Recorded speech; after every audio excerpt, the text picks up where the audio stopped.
Day 1 of joint practice with the Patriots went to the Packers. Day 2, on the other hand, not so much. And as I predicted, things got chippy. Like real fisticuffs. So it didn't take long, about, within 10 snaps of the competitive period, for the scuffles to break out.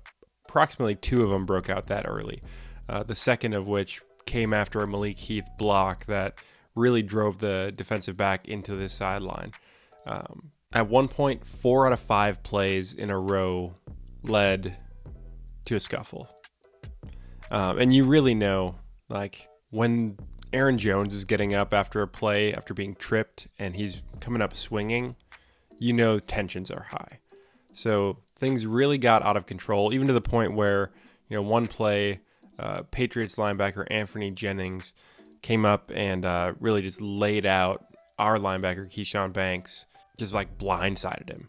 And from that play on, Jennings ended up getting removed from practice.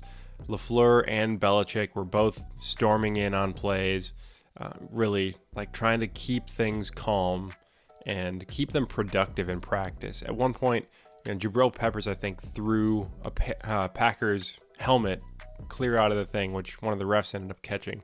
But it was a fiercely competitive day out there. Really, as I mentioned, it wasn't the Packers' day out there.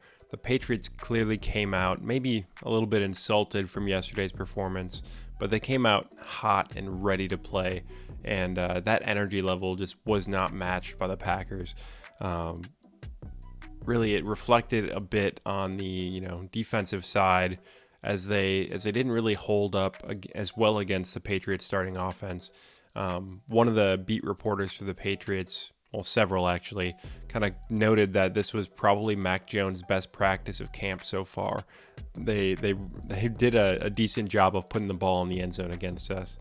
Some of those, though, if you check out Wes Hodkiewicz on Twitter, you'll see that he noted a fair amount of those. It seemed like there was some good pressure that either may have been sacks in a live game situation, or at the very least could have been, hits or pressures on the quarterback that would have influenced, kind of how that went. These guys are pulling up a little bit at the last second because you can't hit the quarterback in practice. So some of that might have gone a little bit differently, but, that's just kind of the way it was.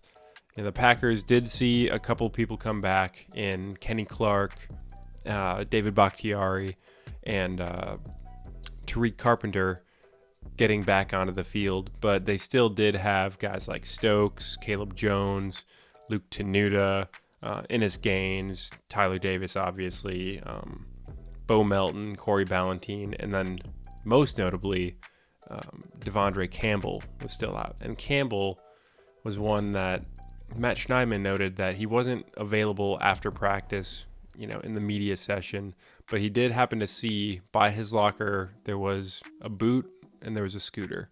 So a little bit of a cautionary tale there, or at least something to possibly, be a little bit concerned about at that linebacker position. In his stead, McDuffie ended up taking that spot, starting opposite Walker, and he really hit a nice play where he got a sack off of a blitz in the 2-minute period. Some other highlights that we had for the day were a big catch by Cody Crest on a 21-yard touchdown during the red zone period from Sean Clifford. And in that particular instance, 2 Patriots could have probably picked that ball off, but Cody Crest was able to stick with it after the ball was tipped and come down with it in the end zone. The crowd went wild for it, and actually in the next session, Cody Crest went out there and ended up dislocating his pinky with the threes, and ultimately nothing serious. He was able to basically grab it and pop it back into place and just carried on about his day. Linebacker Eric Wilson also had a pretty nice day out there as well. He ended up deflecting 2 passes that resulted in, interceptions. So forcing some turnovers on the defensive side with that second unit was pretty nice for him out there as well. And then on the offensive side of things, Jordan Love had an up and down day. He had some really nice throws, but at the same time, it was noted, a few times over that his decision making was a little bit questionable in some spots. Really trying to cram the ball into tight windows out there. A couple times in the red zone to Luke Musgrave, and ended up in two red zone interceptions, actually, which we'll talk a little bit more about in a second. But over the course of the 3 joint practices that the Packers have done, one against the Bengals and the 2 here with the Patriots, Love went a total of 48 for 91, which is about a 52% completion percentage. A lot of that, some drops in there, some of the throwaways, as I mentioned in yesterday's video as well. He had 532 yards, 8 touchdowns, and 3 interceptions. Overall, the touchdown to interception ratio, pretty all right for the most part. He's done a really good job throughout camp protecting the ball and not putting it unnecessarily in harm's way. But perhaps, today with a couple interceptions, we may have seen a bit of that, kind of Aaron Rodgers approach to things where really he's starting to feel a bit more comfortable with the offense. He might be just pushing the limits to see exactly how much he can get away with, out there on the field.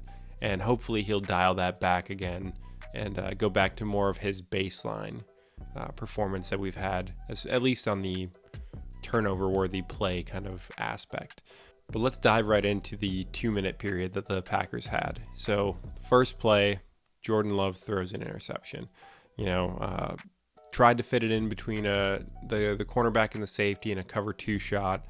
Ended up getting tipped and then intercepted by Marcus Jones.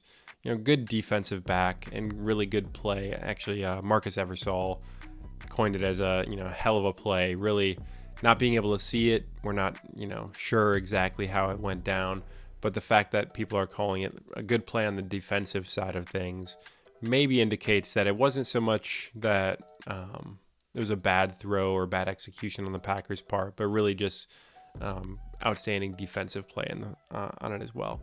A few plays later, Love ended up throwing a second red zone interception, as I mentioned before, trying to cram it into Luke Musgrave in that red zone.